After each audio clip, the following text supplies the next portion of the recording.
हिमाचल प्रदेश में जो उपचुनाव होने वाले हैं उनमें से लाहौल स्पीति से रवि ठाकुर को भाजपा ने अपना प्रत्याशी चुना है। हमारे साथ बातचीत करने के लिए खुद ही मौजूद हैं। सर, सबसे पहले तो आपसे जानना चाहेंगे कि भाजपा ने टिकट दिया है आपको लाहौल स्पीति से चुनाव लड़ने के लिए, क्या कहना चाहेंगे इसको लेकर? इसी बीच में जो मार्कंडे जी है उनकी ओर से भी वहां से इस्तीफा दिया जाता है। भारतीय जनता पार्टी के शीर्ष नेतृत्व का मैं बहुत बहुत दिल से धन्यवाद करता हूं। माननीय देश के प्रधानमंत्री नरेंद्र मोदी जी का, व हमारे जगत प्रसाद नड्डा जी का, जो हमारे अखिल भारतीय जनता पार्टी के अध्यक्ष हैं, और अमित शाह जी का, और हिमाचल प्रदेश के जयराम ठाकुर जी, हमारे बिंदल जी व अन्य सभी नेताओं का, कि मुझे इस लायक समझा कि हमारे केंद्र में सरकार है और हम भी इसमें आहुति डालें लाहौल स्पीति से, और उसका भी चहुमुखी विकास हो। तो मैं उसमें धन्यवाद करूंगा। और जो आज प्रकरण हुआ लाहौल स्पीति में, एक शक्ति प्रदर्शन हुआ, और अभी मेरे ख्याल 1-2 घंटे पहले उनको भी खबर पहुंची होगी, पूर्व मंत्री जी को, और हमें भी खबर पहुंची। तो मेरे ख्याल वो एकदम से उनका रिएक्शन हुआ होगा कि मैं लड़ना चाहता हूं। कभी भी मेरा तो यही समझ है कि कभी भी दुख में या बहुत खुशी में कोई निर्णय नहीं लेना चाहिए। जब आपका चित्त एक संयम दौर से गुजर रहा होता है, उसी समय निर्णय लेना चाहिए। तो मेरा उनसे ये गुजारिश है कि आप एक सच्चे सिपाही की तरह आप पार्टी को सशक्त कीजिए, कैंडिडेट को जिताइए। आपके माध्यम से मेरा संदेश है उनको। लेकिन मार्कंडा जी तो ऐसे कह रहे हैं कि मैं कांग्रेस से भी अगर मुझे टिकट मिलेगा तो मैं चुनाव लड़ने के लिए तैयार हूं। बहरहाल अभी चलिए इस चीज के बारे में तो कांग्रेस ने भी फैसला नहीं लिया है कि कौन वहां से लगा, लेकिन क्या आप क्या कोशिश करेंगे, उनसे बातचीत की जाएगी, ये जो नाराजगी इसको दूर किया जाए, ताकि आने वाले समय में इकट्ठा होकर आप चुनाव वहां पर भाजपा के लिए वहां पर काम किया जाए? देखिए, आपका मन किसी भी घटना का मैंने का कारण होता है, तो किस वजह से वो कारण बना। जब मैं 1990 में मुझे टिकट ऑफर किया गया था कांग्रेस से, राजीव गांधी जी ने पैरवी की थी, मगर फिर उस समय की बातें वीरभद्र जी ने कहा अभी फल पका नहीं, आप इंतजार कीजिए। खैर, उस समय भी भारतीय जनता पार्टी से हमारे ये रूप सिंह ठाकुर जी थे, उन्होंने मेरी महारानी, हमारे स्पीति की मेरी वो बहन है, हमारी कजन है, उनके माध्यम से अप्रोच किया था। तो मैंने कहा था नहीं, मैं तो इसी पार्टी में पैदा हुआ हूँ।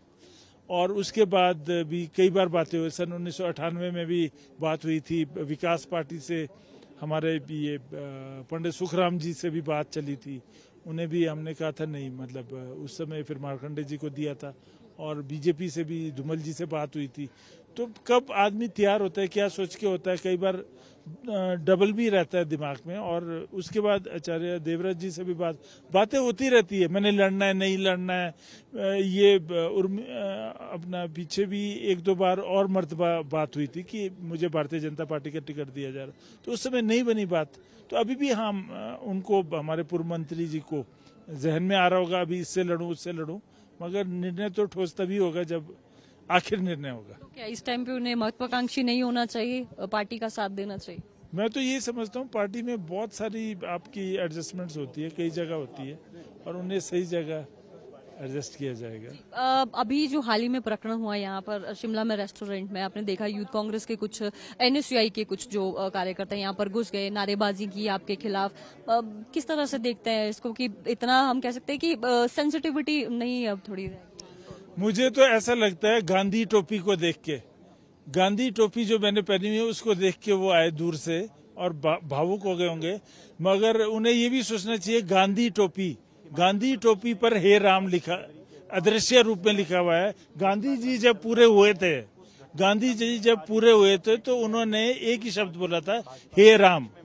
उन्होंने ना कोई धन या ना बच्चे का, ना धर्मपत्नी का, किसी का भी नाम लिया, पर हे राम नाम लिया। तो वो देख के शायद वो भावनात्मक हो गए होंगे, इसलिए यहाँ खींचे चले आए।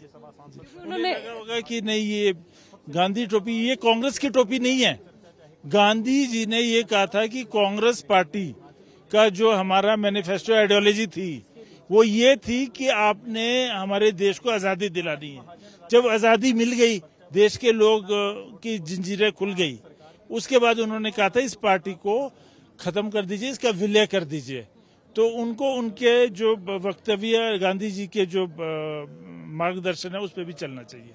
क्योंकि वो तो कह रहे थे कि काफी गुस्से में थे और उनका ये कहना था कि अगर मनमुटाव था तो उस दौरान क्यों नहीं दूर किया जब 1500 रुपए देने की घोषणा लाहौल स्पीति से की गई थी मुख्यमंत्री से, इस तरह से धोखा करने की क्या आवश्यकता थी। ये तमाम चीजें उनकी ओर से यहाँ पर कहा जा रहा है। देखिए, भावनात्मक व्यक्ति होता है, जिस आदमी से आपका लगाव होता है वहीं पे गुस्सा भी वहीं पे फूटता है, क्रोध आता है, आपको शिकायत भी वहीं होती है। जहां तक 1500 रुपए की बात थी, वो मैं कप्तान था लाहौल स्पीति का। अब ब्रिगेडियर हमारे ये माननीय मुख्यमंत्री जी ठाकुर सुखविंदर जी थे, तो हमने इन्हें कायल किया। हमने इन्हें कहा कि लाहौल स्पीति एक जिला है, जब हमारे 10 गारंटी योजनाओं में आप ये देंगे कि हमारा एक जिला कंप्लीट हो गया है और यहाँ आबादी बहुत कम है, 1200 महिलाएं शॉर्टलिस्ट हुई हैं, तो एक संदेश जाएगा, हमारी पार्टी जीत के आएगी कि हर जगह ये नियम लागू होगा। तो ये हमारी स्ट्रेटेजी थी। मगर 25 अप्रैल को उन्होंने जो घोषणा की थी, तकरीबन 1 साल पूरा हो गया है अब, मगर वो लागू नहीं हुआ। और बारंबार 8, 10, 12 बार मैं गया और हमने उनसे गुजारिश करके, रिक्वेस्ट करके, हर चीज मन मना के, अभी जब आचार संहिता लगने से एकदम पहले उनका कार्यक्रम बनवाया, तो उन्हें भी लगा कि हाँ, ये कार्यक्रम बनाना जरूरी है, इससे हमारे पार्टी को माइलेज मिलेगी। तो अब ऐसा है, जब हम इकट्ठे काम कर रहे हैं तो ताली दोनों हाथ से ही बजानी है हमने। तो इसमें ऐसा वहाँ नृत्य भी किया हमने और हमने अनुशासित तरीके से उनका कार्यक्रम किया। प्रदेश के मुख्यमंत्री हैं वो। तो और क्या नाराजगी थी जिस वजह से इतना बड़ा स्टेप आपने लिया कि नहीं, आपने राज्यसभा के दौरान?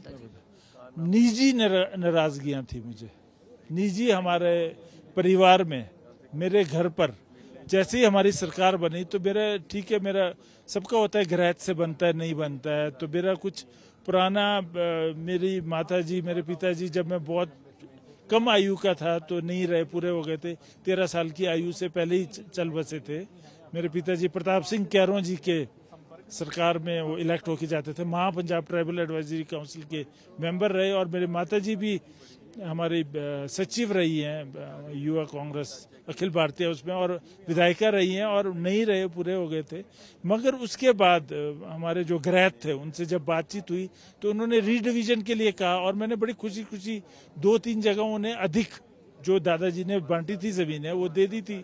तो मैंने अभी जो हमारी वर्तमान में सरकार आई तो मेरा केस चले हुआ था उनसे छुटपुट, तो मैंने, उन्होंने क्या, सबसे पहली बात तो ये हुई कि हमारी नई सरकार आते ही उन्होंने वहाँ मेरा रास्ता खोद दिया जंगलात महकमे ने। तो मैंने शिकायत की सुंदर ठाकुर जी को, मैंने कहा कि ये मेरा तो सड़क खोद दी है उन्होंने, मेरा गेट तोड़ दिया, मेरी बाउंड्री तोड़ दी, और मेरा जो हार्वेस्टिंग का ये था अपना टैंक, ये तोड़ दिया है।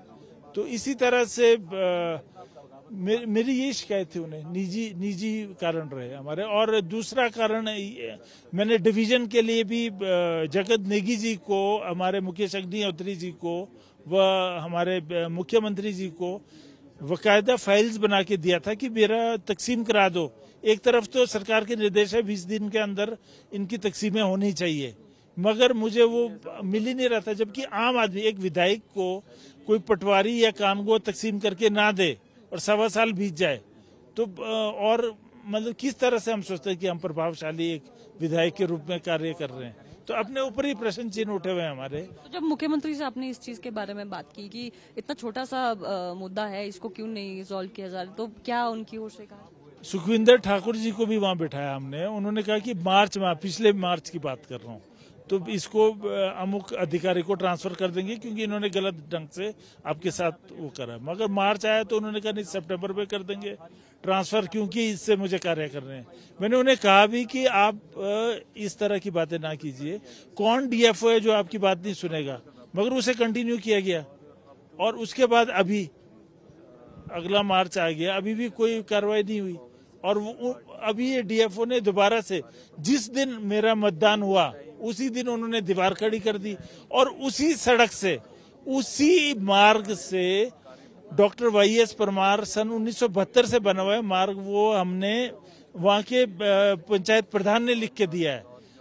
उसी मार्ग से डॉक्टर वाईएस परमार हमारे घर तक आए थे, उसी मार्ग से हमारे रामलाल ठाकुर जी पूर्व मुख्यमंत्री और श्री वीरभद्र सिंह जी, जब नई इनका विवाह हुआ था अपनी धर्मपत्नी के साथ आए थे, एस्टिमेट्स कमेटी आई है, परम पावन दलाई लामा जी उसी मार्ग से आए हैं। तो इस तरह से एक विधायक का घर का मार्ग आप बंद कर दें और उनको उत्पीड़ित किया जाए उस सरकार में बैठ के बारंबार शिकायत करके, जब आपका नहीं तो ये भी वजह थी, ये भी एक वजह थी। मगर अभी हर्ष महाजन जी हमको बिल्कुल सही हमारे कैंडिडेट लगे, जिन्हें हम मतदान देकर केंद्र में भेजकर हिमाचलियत के लिए जो हमारा कार्य कर सकते थे, इसलिए हमने इन्हें चुना। तो मतलब आपका ये 9 लोगों का कलेक्टिव एक डिसीजन? कलेक्टिव ये था, इसमें कोई व्यक्तिगत नहीं था कि मेरी नाराजगी है तो इसलिए मैं वोट दे रहा हूँ। ये हमने मंथन किया था, बल्कि मंथन करने में और भी बहुत विधायक थे, मगर मालूम नहीं आप कितने विधायक थे और आप लोगों के साथ? क्या 9 से ज्यादा थे या फिर? देखिए, हमारी जो बात हुई थी उस टाइम तो 15-16 भी थे, मगर फिर 13 ने हामी भरी थी। मगर दोनों तरफ से जोर रहता है। जब हम भी जाते हैं मतदान वोट मांगने तो सड़क, गली, कूचे, पहाड़ हर जगह जाते हैं। कई जगह मिलते हैं, कई जगह नहीं मिलते हैं। अभी मतलब 4 विधायक और हैं जो ये अब हमारे भारतीय जनता पार्टी के जो बड़े नेता हैं उनसे आप कीजिए सवाल। तो किस तरह से देखते हैं आगामी जो चुनाव होने वाले हैं? जीत के लिए कितना ज्यादा आश्वस्त हैं आप? 6 के 6 विधायक जीत के आएंगे निश्चित तौर पे, क्योंकि हमारे जो 4 साल बकाया थे, जनता भी जानती है, वो पूरे नहीं हुए हैं। और हमने जो निर्णय लिया था मतदान का, वो हिमाचल के हित में, यहाँ की जनता के हित में, वह हमारे जो विधानसभा क्षेत्र है। लेकिन मुख्यमंत्री तो कहते खरीद फरोख्त की है, जनता ने भी देखा है आंखों के सामने। इसका जवाब एक यहाँ पर हिमाचल प्रदेश में चुनावों के दौरान मिलेगा। जीतने वाले नहीं है जो 6 नेता गए हैं भाजपा। तो माननीय मुख्यमंत्री जी को अगर मुख्यमंत्री बनाया तो उन्होंने खरीद फरोख्त किया या किसी को दिया, तब बनाया गया उन्हें। तो ये आरोप प्रत्यारोप चले रहते हैं। तो कोई भी व्यक्ति है, उसे टिकट मिल रहा है या कोई मतदान कर रहा है, ये तो पूरा फिर आप लोकतांत्रिक प्रणाली पर ये आपने सवाल खड़े कर दिए। और इसमें तो राजेंद्र राणा जी ने स्पष्ट कहा है, जो उनका वक्तव्य है, एक ऐसे गरिमा भरे पद पे बैठे हों कि इस तरह का उनके ऊपर मानहानि इज्जत का दावा होगा, ये राजेंद्र राणा जी ने कहा है। तो अब देखते हैं क्या किस तरह से वो हम अपने वकीलों से पूछेंगे। सर, आखिरी सवाल, सुप्रीम कोर्ट में जो आप लोगों का मामला चल रहा था, भाजपा में जाने के बाद उसका केस का क्या होगा? क्या वो विड्रॉल हो जाएगा या आगे की प्रक्रिया किस तरह से रहेगी? सुप्रीम कोर्ट ने बाकायदा इन्हें सबको नोटिस दिए हैं कि आप कारण बताओ नोटिस क्यों इन्हें निकाला गया। तो कॉग्निजेंस लिया है तो कोई तथ्य होगा तभी सुप्रीम कोर्ट कॉग्निजेंस लेगी, नंबर 1। नंबर 2 ये है कि अभी चुनाव में जाना हमने ठीक समझा, तो मेरे ख्याल शायद हम केसेस वापस लेंगे, क्योंकि 1 तारीख को चुनाव डिक्लेयर है और हमारी अगली डेट पड़ी है 6 की, 7 को नामांकन है, तो शायद हम वापस लेंगे केस। बहुत बहुत शुक्रिया सर बातचीत में। नमस्कार जी, तो ये थे रवि ठाकुर, जिन्हें भाजपा ने अपना प्रत्याशी बनाया है लाहौल स्पीति से। और इन्होंने वो कारण भी यहाँ पर जरूर बताया है कि कौन से ऐसे कारण रहे हैं जिसकी वजह से इन्होंने इतना बड़ा फैसला लिया है कि इन्होंने सबसे पहले तो क्रॉस वोटिंग की और दूसरा भाजपा में जाने का फैसला लिया। इसके साथ साथ अभी जिस तरह से सुप्रीम कोर्ट में इन 6 बागी नेताओं का केस चल रहा है, तो आने वाले समय में संभावना ये भी है कि ये अपने केस को यहाँ पर वापस भी ले सकते हैं। इसके साथ साथ इन्होंने ये जरूर कहा है कि हिमाचल प्रदेश में आगामी जो उपचुनाव होने वाले हैं, जो 6 नेता जो भाजपा में यहाँ पर शामिल हुए हैं, वो अपने अपने विधानसभा क्षेत्र से जीत दर्ज करवाएंगे। शिमला से कैमरा पर्सन कार्तिक ठाकुर के साथ मैं रेशमा कश्यप, डेली पोस्ट पंजाब हरियाणा, हिमाचल।